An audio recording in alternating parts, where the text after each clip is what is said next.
Salut tout le monde, ici Seinet et bon retour parmi nous. Et bienvenue pour une petite vidéo consacrée sur Bataille de légende d'Armageddon. Là, cette vidéo, c'est vraiment juste pour un test. J'ai envie de faire par rapport à ce que je fais d'habitude. En gros, je sais que je révèle petit à petit les archétypes qui sortent, les nouveaux supports, etc.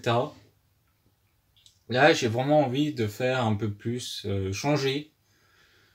Donc du coup, est-ce que, ben, dites-le moi dans les commentaires, est-ce que c'est mieux comme ça ou peut-être que je reviendrai un peu avant, à vous de voir. Là, c'est vraiment une première vidéo de test.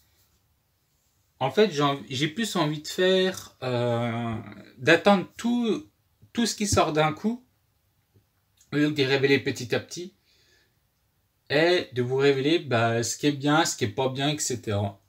Les nouveaux archétypes, les nouveaux supports, en une vidéo. Parce que les petites vidéos de 2 minutes, 3 minutes, ça va bien 2 minutes. De toute façon, là, j'ai un peu régressé les petits montages. Bah, je fais plus ça comme avant, il n'y a plus trop d'animation, tout ça, parce que c'est long quand même à faire ces petites choses-là. Et aussi la musique. Le problème, c'est que j'utilise de la musique pas gratuitement. Enfin, si, parce que je convertis quand même des vidéos, mais le problème, c'est que protégé par les droits d'auteur, donc du coup les vidéos elles sont pas monétisées, impossible. Mais je les monétise pour les autres en fait, donc du coup l'auteur. Ça je trouve ça pratique quand même. Mais par contre ce qui est chiant c'est que tu peux pas te faire monétiser. Moi de toute façon je monétise pas pour la chaîne, hein. Franchement mon but c'est vraiment pas l'argent, c'est de me faire plaisir, de vous faire plaisir avec des petites vidéos, tout ça. De vous montrer ce qu'il y a, ce que j'en pense. Je suis loin de tout connaître en Yu-Gi-Oh, mais je connais une bonne partie. Voilà, puis je peux aussi éclairer sur certains points concernant des archétypes ou du support. Est-ce que c'est bien, est-ce que c'est pas bien. Voilà. Pour l'instant, c'est Bataille de légende d'Armageddon qui va sortir, je crois, on est le 16. Bientôt, je crois, c'est le 23. Ouais. 23 qui sort le lancement. 23-24, donc du coup, le 16 dans. Ouais, dans une presque environ une semaine. Après, je crois qu'on a les Teen Box et Rise of the Duelist avec les nouveaux chevaliers de Gaïa, tout ça. Et je me disais, peut-être pourquoi pas faire aussi une vidéo pour chaque truc qui sort, mais de mettre la vidéo une semaine avant. Je trouve que ça peut être sympa pour faire éclairer des personnes. Après, on peut avoir des nouvelles cartes, des nouveaux supports. Comme par exemple ce qui s'est passé avec Patrouilleur de pillage. L'archétype Honor Patrol de l'archétype pirate qui est sorti en exclusivité dans le Code de l'éternité, puis l'extension avant. On a été prévenu un peu tardivement, du jour au lendemain, boum. L'extension est sortie dans 1 ou 2 jours, je sais plus, mais ils ont annoncé ça très tardivement. C'est marrant quand même des fois parce que c'est une bonne surprise. Mais je me dis aussi, s'il n'y a jamais une petite extension qui sort, peut-être en parler vite fait des nouvelles sorties exclusives. Donc ça pourrait être aussi très intéressant. À vous de voir. Donc dites-moi dans les commentaires de ce que vous en pensez de tout ça. Puis on est parti pour Bataille de légende d'Armageddon. Alors c'est une grosse extension qui confère 4 archétypes différents d'animés. Donc on a du Arcufile, on a du Zexal, on a du Vrens et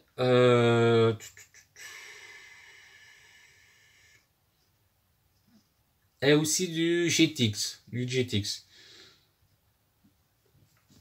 Donc évidemment, je vous mets aussi la petite liste de la database, la base de données du Yu-Gi-Oh de Konami. Enfin, je sais même pas, je pense que ça doit être vraiment de Konami. Du coup, je vous mets la liste en même temps, comme ça vous regardez ce qui vous intéresse ou pas. Donc, on va commencer par GTX, on va commencer par le premier d'animé en suivant. Donc GTX, on a les cartes Jim Crocodile Cook, les cartes fossiles, donc c'est des rochers. Donc guerrier, fossile, roi squelette, chevalier squelette, etc. Fusion fossile. Ça peut être très intéressant, surtout qu'il y a le chevalier squelette ou le monstre squelette, je sais plus. T'as une carte fusion, quand il est au cimetière, tu peux la bannir et puis tu peux péter un monstre sur le terrain adverse. Donc ça c'est plutôt cool. Avec la carte extra sacrifice inutile. Il y en a beaucoup qui jouent ça sur les Pro, je trouve. D'ailleurs, je pense, il me semble que j'en ai au moins peut-être une, faut que je vois. Mais je pense qu'en ce moment, des objets de sacrifice inutiles pour des cartes qui sont dans la zone, dans l'extra deck et qui ont un pouvoir dans le cimetière, je trouve ça vraiment très intéressant. Au début, je la trouvais totalement inutile. Mais au final, après des années de recul, je me dis pourquoi pas en jouer en ce moment, parce qu'il y a de bonnes cartes dans l'extra deck qui ont un bon pouvoir depuis le cimetière. Ça peut être pas mal. À voir. Je vais peut-être m'intéresser. Ensuite, on a Zexa, donc avec les portes numéros, donc les numéros de gate. Donc c'est un archétype Pixies. Fossile, je sais plus comment ça tourne, en tout cas. Mais je pense que ça peut très bien être pas mal avec Adamantia.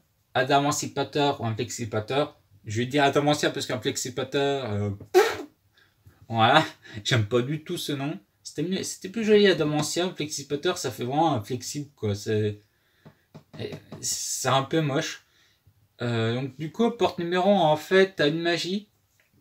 Une magie de terrain qui peut t'envoyer une carte de ton deck au cimetière, une magie, et tu peux utiliser son effet. Donc du coup, la deuxième magie qui est dans le deck, je sais plus comment elle s'appelle, c'est l'ouverture de porte, une connerie comme ça.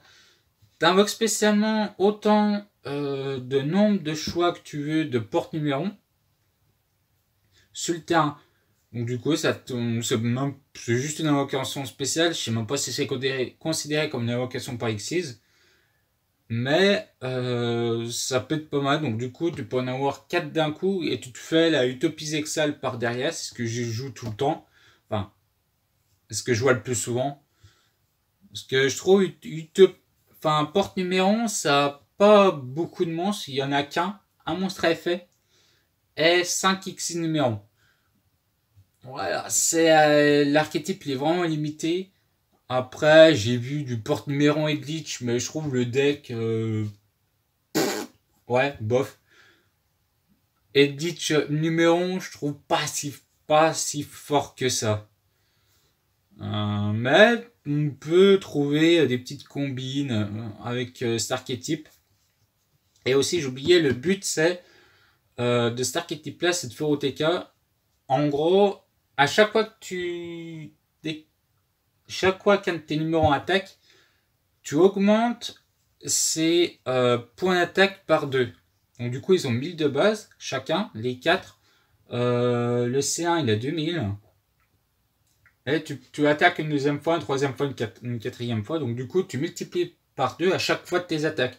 Donc il fait 1000, 2000, 4000, 8000, 16000. Voilà. Donc, tu peux faire un gros TK.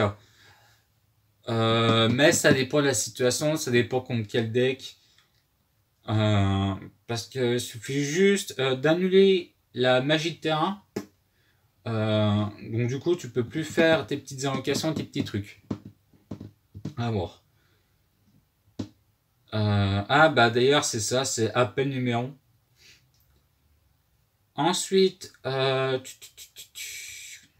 Arc F5, normalement, c'est les bêtes glaciales. C'est un petit. Enfin, cet archétype-là, il est assez joli. Mais je trouve pas si puissant que ça. Donc, à voir. Donc, si vous aimez les bêtes glacées, tant mieux. Dans un petit archétype haut, il y a peut-être moyen de faire quelque chose avec des petits mix, avec du support haut, etc. Ensuite, on a Appliance. Oh putain, la vache. Parce L'archétype de Vren, c'est appliancer, donc appareilleur de Robopi, donc d'intelligence artificielle de Vren. Enfin, le petit robot qui est dans les 3 premières saisons, puis après ça. Enfin, c'est une intelligence artificielle au début. Au début, c'est un robot, enfin, l'intelligence artificielle, puis après devient à la saison 3 une grosse intelligence artificielle, mais qui devient quand même les plombs au santé en lui. Donc voilà. Donc du coup, ça s'appelle électroménageur. Électroménageur sérieux. Alors franchement, j'espère que c'est pas ce nom-là, parce que j'aurais préféré appliancer, appareilleur, ça aurait été mieux. Électroménageur. Ouais. Donc on a quoi? On a pieuvre allonge, balance kappa, aspirer éléphant, dragon ménage, ouais. Canard séchoir, réutilisation électroménageur, test. Ouais.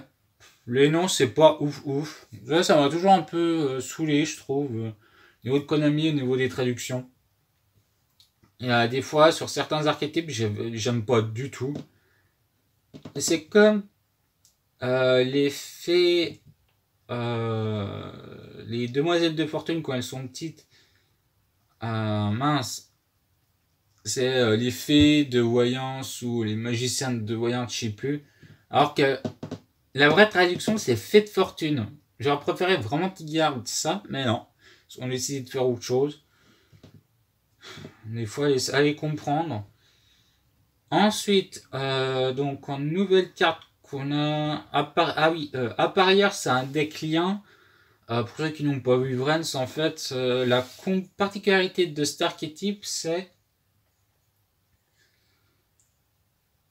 que les monstres liens, quand ils sont colliés ou pas colliés, ou pointés ou liés, elles ont des effets assez particuliers. Donc tout dépend de la stratégie de ce qui t'arrive au bout d'un moment. Donc à chaque tour, c'est un changement. Voilà. Donc ça peut être pratique. Honnêtement, c'est pas mal. La mécanique, assez sympa. Mais moi, ça m'intéresse pas plus que ça. Fossile, m'intéresse pas plus que ça. Bac glacial, porte numéro à voir. Mais pas sûr. Ensuite, on a une petite réédition de Utopie, je crois qu'il est en Starlight si je me rappelle bien. Régénération de la magie des ténèbres, le roman puissant. Alarme d'intrusion, ça c'est une piège qui te permet, lors d'une déclaration d'attaque adverse, tu te permets d'encaisser un monstre depuis ta main. Régénération de la magie des ténèbres, ça c'est pour le deck de Marik, donc l'archétype Dragon et Lidora, et qui est vraiment pas mal. Donc ça, vu que je m'intéresse à l'archétype Dragon et Lidora, voilà. Je trouve ça pas mal. Torpille Pingouin, ça c'est une petite carte d'animé. Rampant puissant. Soldat météo, oula. Rampant puissant. Attends, mais ils ont changé le nom là. Parce que normalement, ça c'est une carte d'animé, en fait, c'est une machine de Mechabot. Enfin, le personnage qui utilise le deck Mechabot, qui est dans le manga Yu-Gi-Oh! R. Et ce truc là, c'est quand on est invoqué normalement ou spécialement, ça te permet de péter une carte, un monstre adverse, dont l'attaque qui est inférieure à celle-ci. Donc il y a 2007, ça peut te péter quand même des grosses cartes. Donc voilà. Ça, je pense que dans un petit pendule, dans un machine, peut-être machine pendule, ça peut faire son petit effet. À voir. En tout cas, ça, c'est peut-être, ça, je trouve, ce tank-là, parce que c'est un tank, en gros, c'est carrément une roue avec des pics, t'as 2 blasters de chaque côté. Je vais appeler le tank. Le tank, il est vraiment pas mal, je trouve. C'est un bon petit effet. Après, il est niveau 7, donc à voir comment vous l'utilisez. Soldat météo, je sais plus ce que c'est. Ours blanc blindé. Dernière lueur, pioche à haut régime. Dragon paradigmique corrompu, oui, il y a du support corrompu. Alors déjà que c'est maléfique à la base, voyez.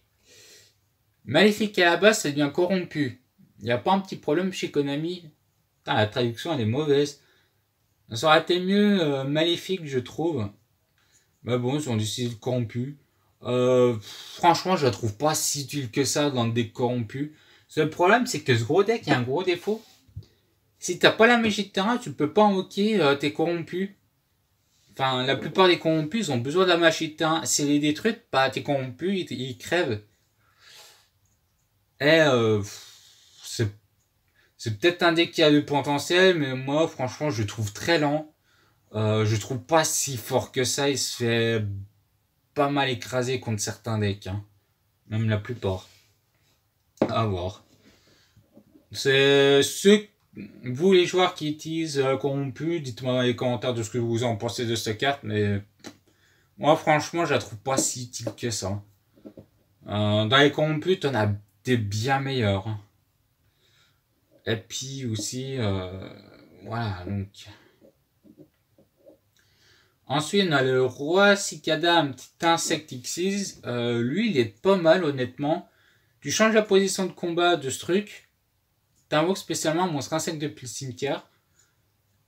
Et aussi, il a un petit effet, c'est lors d'une déclaration d'attaque, je crois. Enfin, je sais plus. C'est un petit effet, tu détaches un, tu peux changer la position de combat. Donc du coup, tu peux, en un tour, tu peux faire ça. Tu peux rechanger la position de combat. Et c'est pas qu'une fois par tour. C'est dès qu'il est changé en position de combat, bah t'as expé un monstre insecte depuis le cimetière.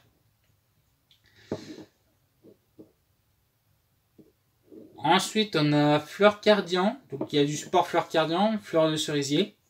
Qui est vraiment pas mal parce que tu peux l'invoquer spé depuis ta main. Si tu contrôles un monstre Fleur Cardian de niveau 1 ou 2. Pas plus. Et aussi, tu as un effet de pioche. Ce qui te permet, si c'est un Fleur Cardian, tu peux ajouter un monstre Fleur Cardian depuis le deck à la main. Sinon, c'est envoyé au cimetière. Voilà. Et tu peux sacrifier, je crois que tu peux invoquer SP, un monstre Fleur Cardian depuis le cimetière, si je me rappelle bien. Une carte très pas mal, peut-être en 2-3 fois dans un deck Cardian, c'est pas mal. Ensuite, on a Super All-In. Tiens, ils ont mis Super Tapis. Ouais, c'est un peu bizarre comme nom. Super All-In. Alors là, c'est rigolo comme carte parce qu'en fait, tu renvoies un monstre synchro de soutien à l'extra deck, mais que tu contrôles. Sinon, ce serait beaucoup trop fort. T'invoques spécialement 4 Fleurs Cardian depuis le cimetière. Et aussi, après, tu pioches. Si c'est un Fleur Cardian, bah, tu peux invoquer SP. Si c'est pas un Fleur Cardian, là, ce qui est rigolo, c'est que tu pètes tout ton terrain.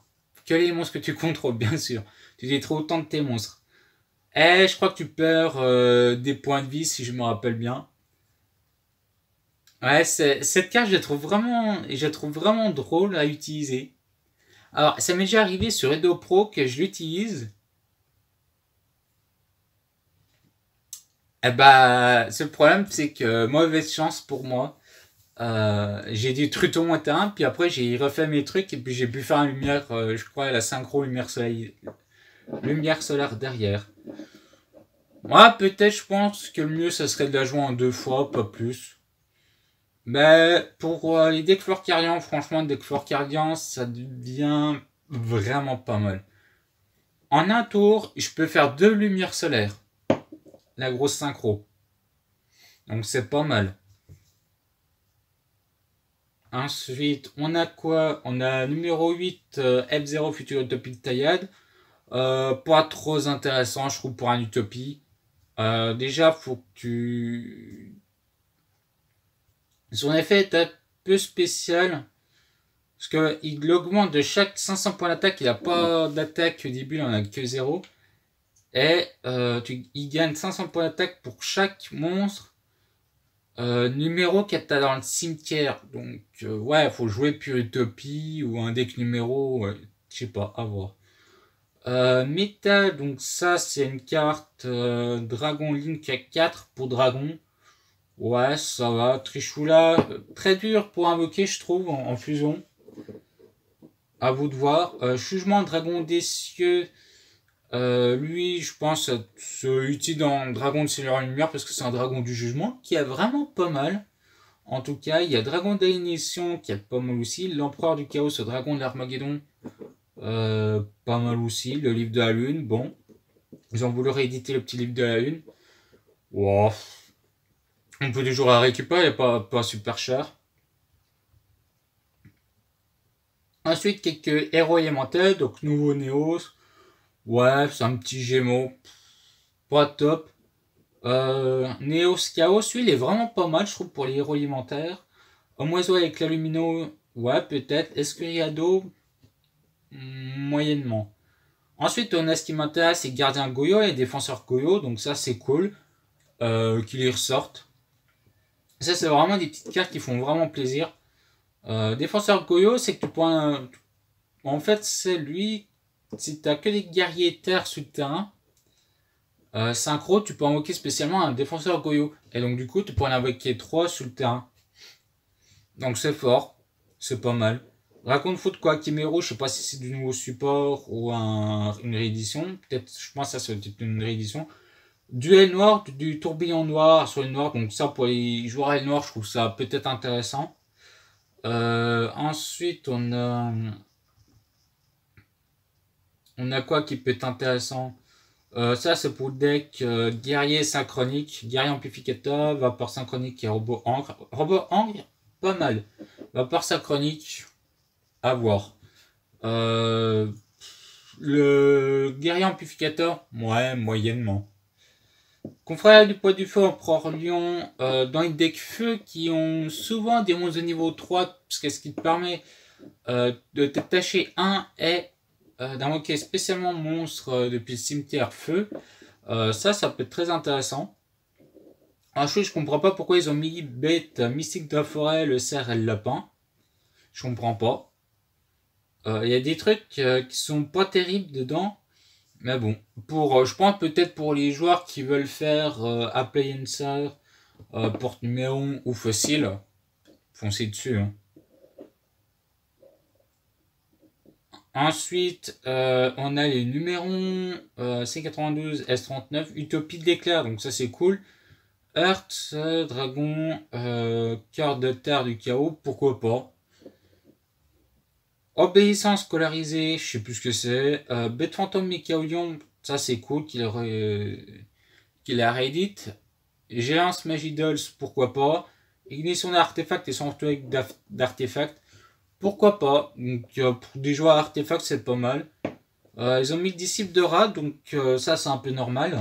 Vu qu'il y a la petite piège rat qui est dedans, elle disciple de rat. Donc ça c'est plutôt, honnêtement, c'est plutôt cool pour déclarer la nouvelle extension qui va arriver bientôt. De l'hélice légendaire 7, la rage de rat. Voilà, il y a un petit nécrose Gungear. Franchement, ce nécrose-là, ce rituel-là, il est vraiment pas mal, je trouve. Dites-moi dans les commentaires. Ils ont mis le ver galactique, je sais pas pourquoi. Le Dragon Buster et le Destructrice, pourquoi pas. Les invoqués. Ça, c'est plutôt cool avec invocation. Par contre, on n'a pas Alestor, mais bon. Ils ont mis le Dragon Megaflot Chimeratech. Alors là, par contre, je comprends pas pourquoi ils ont mis ce truc-là. Par contre, ils ont mis beaucoup de dragons. Peut-être que... mais normalement, c'est que pour Cyber Dragon. Est-ce que ça voudrait pas dire qu'il y aurait du support Cyber Dragon qui vont arriver bientôt ou être annoncés? Parce que moi, dans une de mes vidéos, je vous avais fait partager que il y avait un concours pour un deck, un choix, un vote, et il y avait le deck Barrière des classes qui était voté en premier. Après, ça s'est fait au fur et à mesure, on voyait l'évolution. Et il y a le style cyber. Est-ce que ce qui veut dire qu'ils ont mis Dragon Chimeratech? Ce qui veut dire qu'il va y avoir du support Cyber Dragon qui va arriver, un deck de structure. Je me pose la question. Style cyber, après, ça peut être cyber ange, cyber ténébreux. Moi, je vois plus cyber ténébreux, mais je me penche plus du côté de cyber dragon. On verra ce que ça va donner, ce qu'ils vont nous annoncer, de toute façon. Le Garnet de sécurisation, celui-là, je comprends pas pourquoi ils ont réédité là en commune. Après c'est cool parce que je vais la récupérer parce qu'elle va être en ultra ou en secrète. Oui d'ailleurs cette extension, que des ultras, que des secrètes, pas les super rares, etc. Donc ça c'est plutôt cool. Je crois que tu as 5 cartes et à chaque fois tu as une secrète. Voilà. Tu as 4 ultras donc c'est pas mal. On a Pierre au format, je sais plus ce que c'est. Ah si, c'est le poisson Cybers. Très utile dans les decks Cybers, ça en tout cas. Jackalope le danger, donc le lapin de danger. Pourquoi pas. Ben, ils auraient dû mettre un deuxième danger pour que ça soit équitable. Alors là, il y a un truc que je comprends pas. Ils ont mis le loup de soleil et la gazelle salamandre. Je comprends pas. À voir, mais vraiment à voir. La gazelle est déjà dans le deck de structure, donc pour ceux qui veulent vraiment faire le deck, prenez juste un deck de structure. Il y a tout qui est dedans. Elle loup du soleil, bon, bah, s'il y en a qui ne l'ont pas, ils peuvent toujours le revoir après. Elle est en commune déjà, moi je pense que je vais juste la récupérer pour la rareté.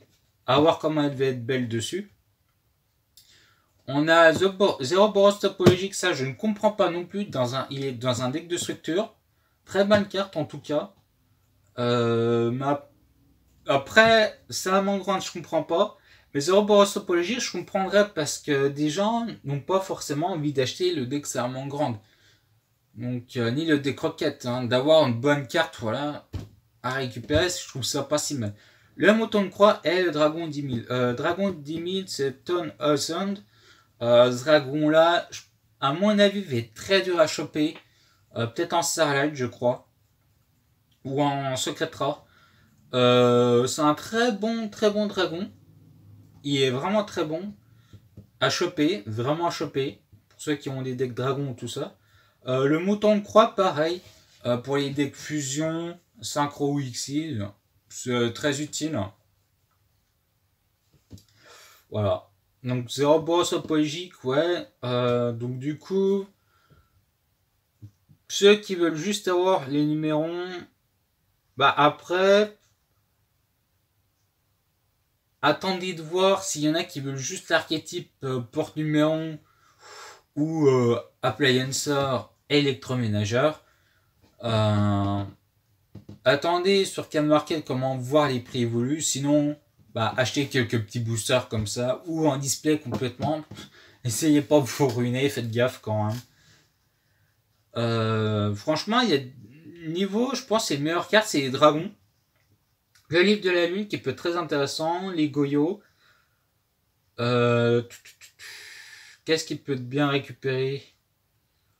Bah, pour ceux qui veulent faire le deck rap plus tard, donc à choper la piège pour Dragon et les deux rats et aussi disciple de rat. Le mouton de croix qui est très utile. Zero Boros peut-être à voir. Voilà. Moi en tout cas, ce que je veux récupérer c'est quelques dragons. Porte numéro 1, faut vraiment que je vois si je récupère. Ce qui m'intéresse le plus, ouais, le futur Utopie, juste pour la collection d'Utopie, c'est tout. Pour essayer de le mettre dedans, si je peux le caser. Sinon, je le remplacerai pour autre chose. Mais ce qui m'intéresse le plus, c'est vraiment les fleurs cardians. Je suis vraiment fan des fleurs cardians du Hanafuda. Du jeu des fleurs, parce que ce qu'il faut savoir pour ceux qui ne connaissent pas, c'est au Japon, on a ce qu'on appelle le Hanafuda, donc c'est le jeu des fleurs, et c'est les cartes qui représentent. C'est là doit inspirer les fleurs cardians. C'est génial. Le concept est vraiment génial, j'adore. J'ai même dessiné vite fait le deck, le jeu de cartes. Je me suis fait chier, donc j'ai utilisé ça, j'ai dessiné ça pendant une semaine. Je vous montrerai, je pense, un de ces jours. Voilà. Mais c'est un très bon petit jeu de cartes, je trouve, à deux. Apparemment, c'est très populaire au Japon. Il y a même beaucoup des vieux qui jouent ça. Ce qu'il faut savoir, c'est qu'aussi, avant, il était interdit, puis après, ça a été réédité par Nintendo, le père de Nintendo. Ça, c'est excellent. Parce que ce jeu-là, il est utilisé uniquement pour faire du jeu d'argent. Voilà. À récupérer aussi, je reviens aussi dessus, peut-être le dragon des cieux. Parce que c'est aussi pour un deck synchro. Pour l'archétype synchro. Je pense que dans Seigneur Lumière, je sais plus si Seigneur Lumière on a des synchros, je crois que si. Peut-être que ça passerait bien dedans parce que c'est un dragon du jugement quand même. Parce qu'on a le dragon du jugement et le dragon du châtiment, je crois. Bah, si je dis pas de conneries, par contre si je dis une connerie, mettez ça dans les commentaires. Seigneur Lumière, c'est vraiment pas mal. Peut-être que ça, c'est pas mal. Ah oui, les lumières et ténèbres. Voilà, juste pour la petite précision aussi. Voilà. Voilà pour ça sur ces petites informations. J'espère que ça vous a plu. Mettez un petit commentaire de comment vous avez apprécié. Bon, 30 minutes à discuter de tout ça, ça fait peut-être long. Voilà. N'hésitez pas à me dire ce que vous avez aimé en carte, ce que vous aimez pas. Est-ce que est-ce que vous allez acheter ou pas du tout? Moi, je vais peut-être pas forcément acheter. Je pense que je vais plus me commander les cartes à l'unité parce que pas vraiment besoin de grand chose. Voilà. Moi, je vais vous laisser pour sur la chaîne, tout ça. Puis je vous dis à la prochaine. Portez-vous bien. À la prochaine. Ciao tout le monde.